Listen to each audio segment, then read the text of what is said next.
Hey guys, welcome back to Ambrosia Cooking. Today we'll be making biscuit pudding. To make biscuit pudding, first I'm going to be making my chocolate pudding as the pudding needs to sit in the fridge for a few hours for it to set.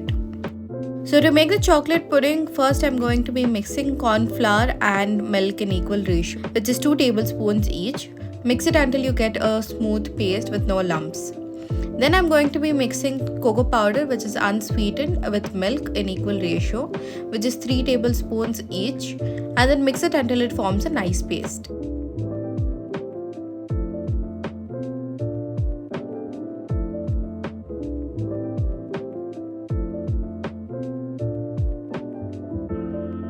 Next to my heavy bottom pan, I'm going to be adding around 2 cups or 2 glasses of full fat milk.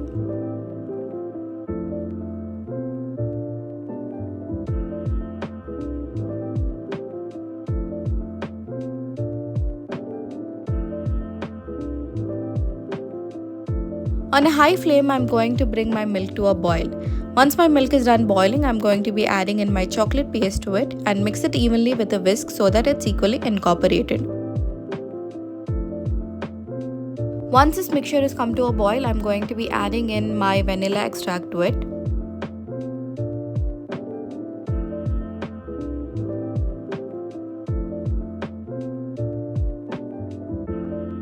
And then I'm going to add in my grated cinnamon for flavor.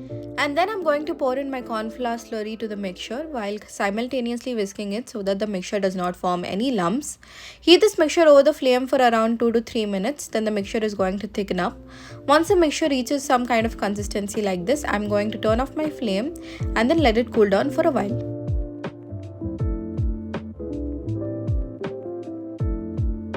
To the mixture, I'm going to be adding in around 2 to 3 tablespoons of powdered sugar.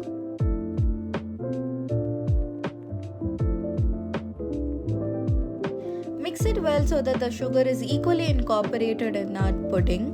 Then I'm going to pour the pudding in a bowl and then let it sit in the fridge for a few hours.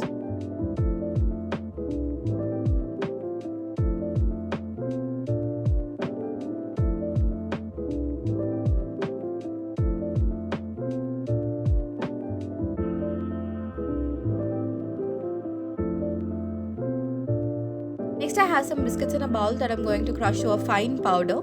Feel free to use any biscuits that you would want. To the crushed biscuits, I'm going to be adding in around 2 to 3 tablespoons of melted butter.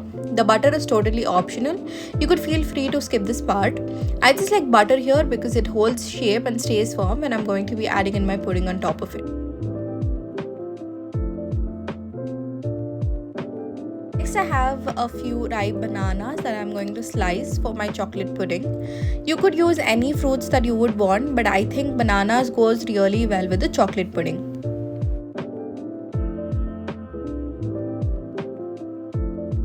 With all of our elements ready, let's start assembling the pudding. The first layer is going to be the biscuits, so I'm going to put some biscuit powder down in the bowl and then press it with a spoon or a spatula.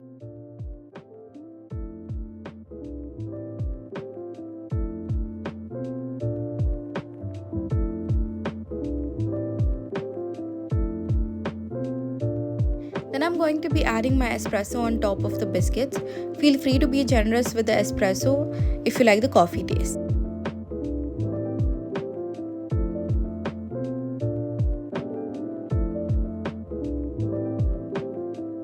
The next layer of the pudding is going to be the sliced bananas.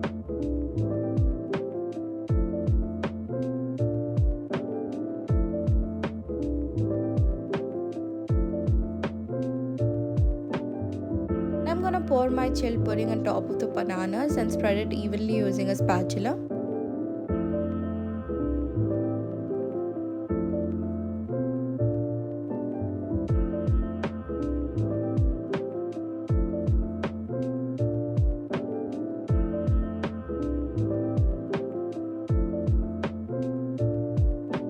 Repeat the layers for as many times that you would want. I usually make around 2 to 3 layers, and that's good for me. This dessert is really simple and easy to make as it requires a fewer ingredients which is easily available. The dessert is going to be a little unstable and wobbly, but that's alright. You can just chill it in the refrigerator for a while and enjoy.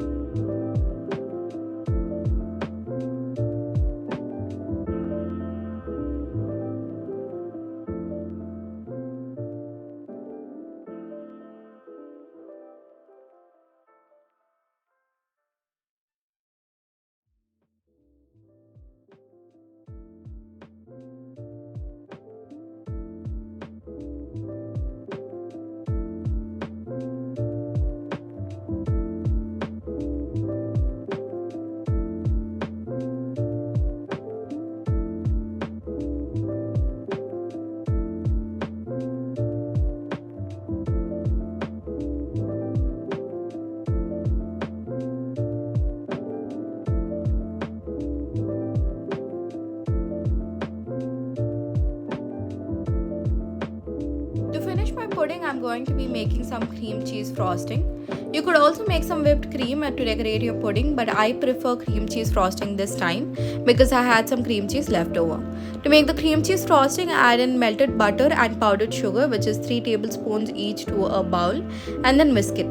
Add around 2 to 3 tablespoons of cream cheese and whisk it until you get a thick consistency. Cheese frosting is not going to give you stiff peaks, but if you want stiff peaks, you could add mascarpone cheese to it, or you could increase the ratio of powdered sugar. Once it's going to give you soft peaks, you could shift that to a piping bag and pipe it on top of your pudding, and then chill the pudding in the refrigerator for around 4 to 5 hours, and then dust some cocoa powder on top of. Thank you for watching. We'll be back next week with another exciting recipe. Until then, keep savoring.